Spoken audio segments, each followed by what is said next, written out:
Qual é o seu sentimento em relação a isso, a uma COP, o sentimento, a relevância para esse território, para o povo amazônico? Como é que você sente isso dentro de tantas críticas que a gente ouviu, né? E até talvez até ciúmes também, né? Do eixo sudestino que tem tão pouco investimento, né? Tem tão poucas oportunidades. Né? Estamos aqui no primeiro dia da COP30, 10 de novembro de 2025. Então foi um dia onde tivemos a abertura oficial do evento. Então tivemos a fala do André Guimarães, presidente da COP30, então, onde ele colocou sobre a importância, né, de estarmos aqui para mudar as coisas. A gente vê que ele tem uma fala bastante humana, uma forma de conduzir as coisas, de querer engajar. Foi ele que também resgatou a ideia de mutirão, de trabalhar junto, né, e de chamar toda a sociedade, não só especialistas, mas de chamar a todos para estar aqui nesse evento, não só agora, mas até o final do ano que vem, que é o período que dura toda a COP30, né? A gente teve também a fala do presidente Lula, que também destacou sobre a adaptação climática, sobre financiamento climático, comentou sobre a importância, né, de como é mais barato trabalhar pela adaptação climática do que fazer guerra e gastar trilhões, que é o que a gente vê hoje acontecendo aqui no mundo. Então foi um dia também aqui de credenciamento de especialistas, jornalistas. Então o primeiro dia aqui da COP, de tanta gente que veio aqui encontrar, buscar, pesquisar, falar, se reunir, negociar, e podcast Dá Tempo está aqui para trazer para você a melhor informação e mais sentido para tudo isso. Primeiro dia da COP30 e o podcast Dá Tempo começa sua cobertura presencial nessa temporada especial com patrocínio do Sistema B e Moa Carbon Neutral. Durante toda a COP30 você vai acompanhar no YouTube e no Spotify todo dia um resumo sobre os principais acontecimentos da véspera com nosso olhar especial sobre a agenda do evento, os entornos de Belém e muito mais. Vem com a gente que dá tempo. O primeiro dia da COP30 começa com a antecipação da adoção da agenda, que representa uma vitória do diálogo e do senso de urgência da comunidade global.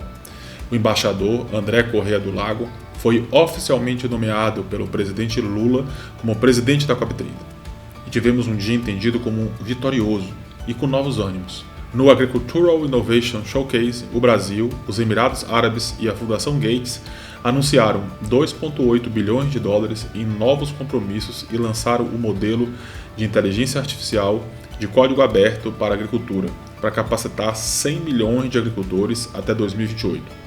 Os líderes também avançaram significativamente no financiamento para adaptação e resiliência. O Fundo de Respostas a Perdas e Danos, operacionalizado em tempo recorde, lançou seu primeiro edital de financiamento, enquanto os bancos multilaterais do desenvolvimento fornecem mais de 26 bilhões de dólares para economias de baixa e média renda em 2024.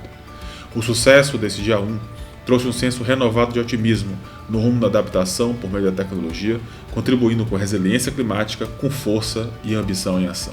Na cerimônia de abertura, no pavilhão Amazônia da Zona Azul, o presidente da COP30, o embaixador André Corrêa do Lago, trouxe palavras de otimismo e destacando experiências importantes que podem nos trazer ânimo para o combate às mudanças climáticas. Estamos reunidos aqui para tentar mudar as coisas.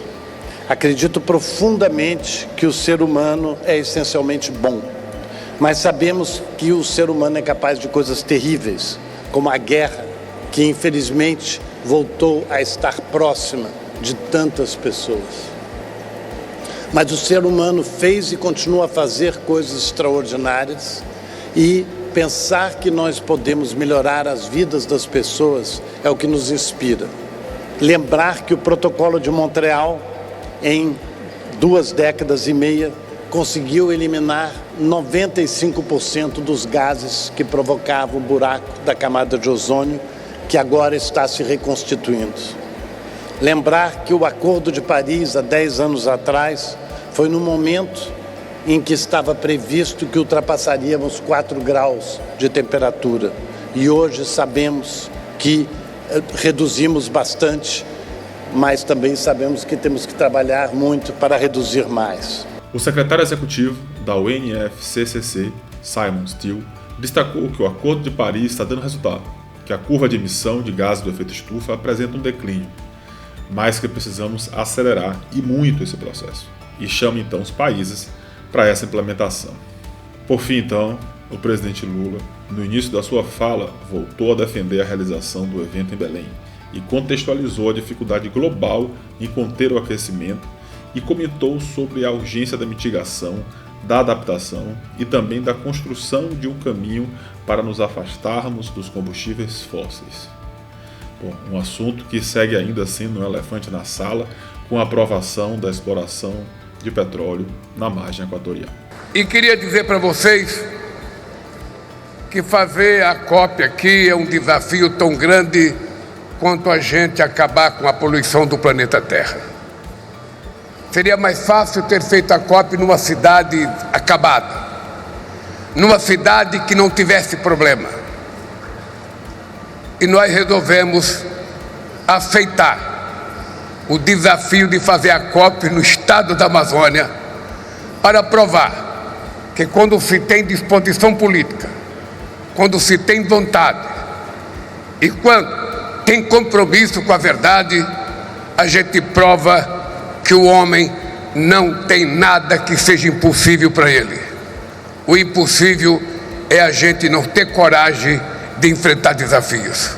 Que se os homens que fazem guerra tivessem aqui nesta COP, eles iriam perceber que é muito mais barato colocar 1,3 trilhão de dólares para a gente acabar com o problema que mata, do que colocar 2,7 trilhões de dólares para fazer guerra como fizeram no ano passado. Nos corredores da Zona Azul, tivemos ainda um encontro especial.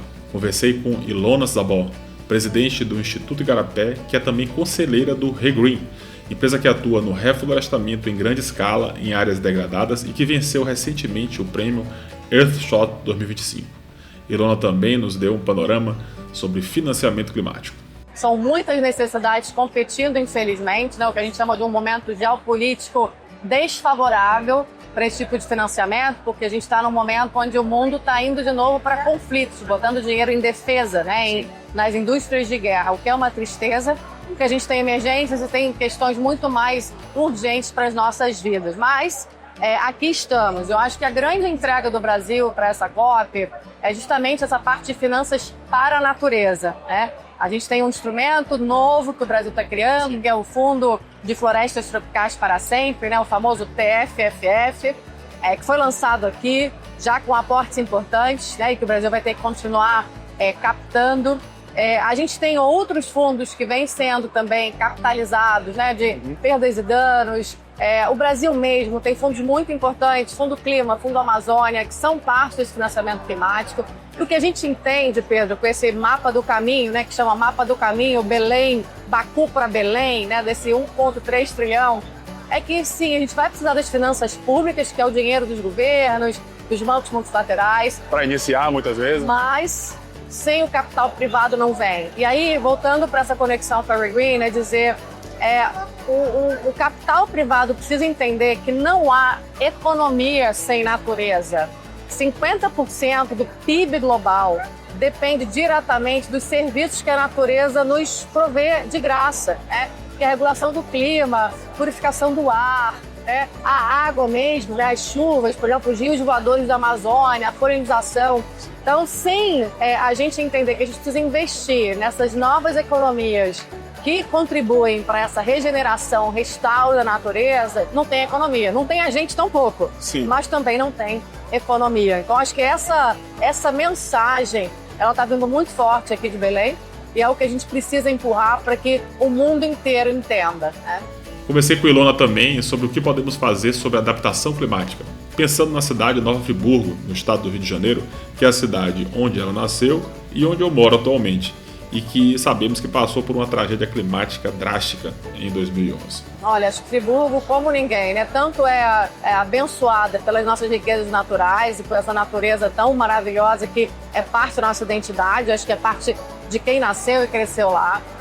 E é uma cidade que viu também a força, né, do negativo que pode acontecer com as mudanças climáticas e essa necessidade da gente criar já uma infraestrutura resiliente, né? Então isso é adaptação, é você investir no que na verdade a gente já não vai conseguir evitar, né? Que são os eventos climáticos extremos e obviamente muito focado para as populações mais vulneráveis, para quem vai estar vivendo em áreas mais de risco, mas para dizer que ninguém está salvo, né?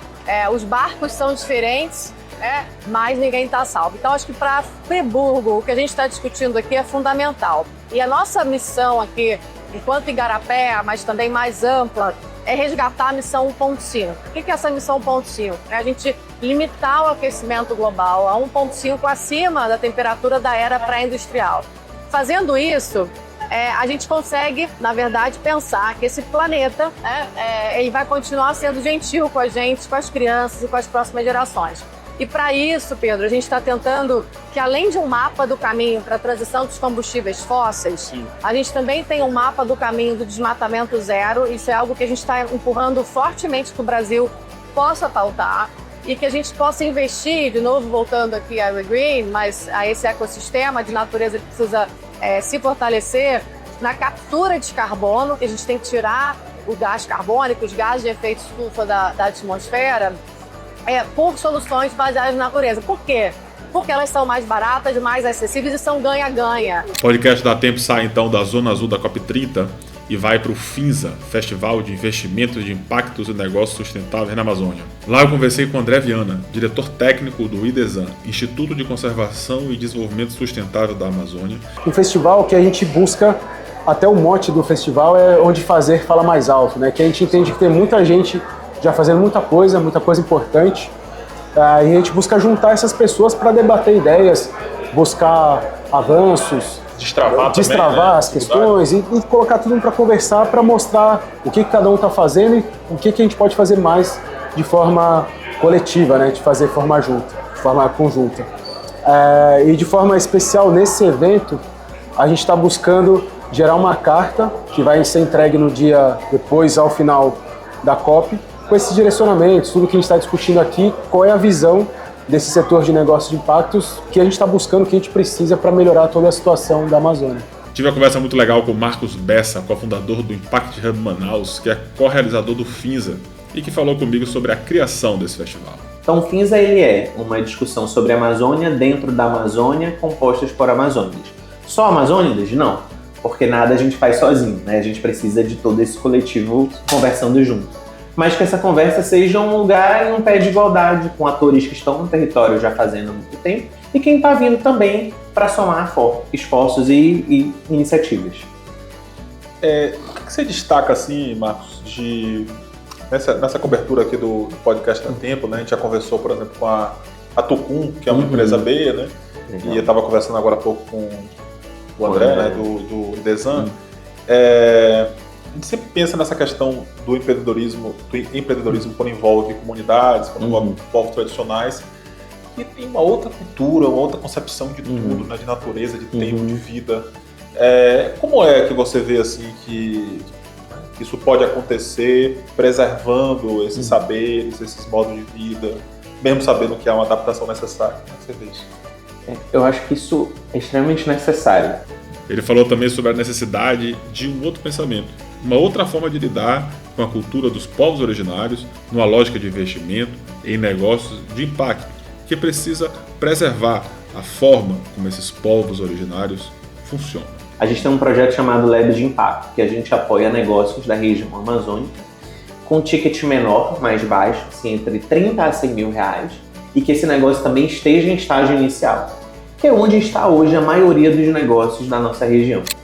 E com esse projeto, né, com essa aceleradora que é o Lab de Impacto, a ideia é fazer com que esses negócios avancem, acessando esse ticket mais menor, uma aceleração mais enxuta, focada justamente no que faz destravar esse negócio.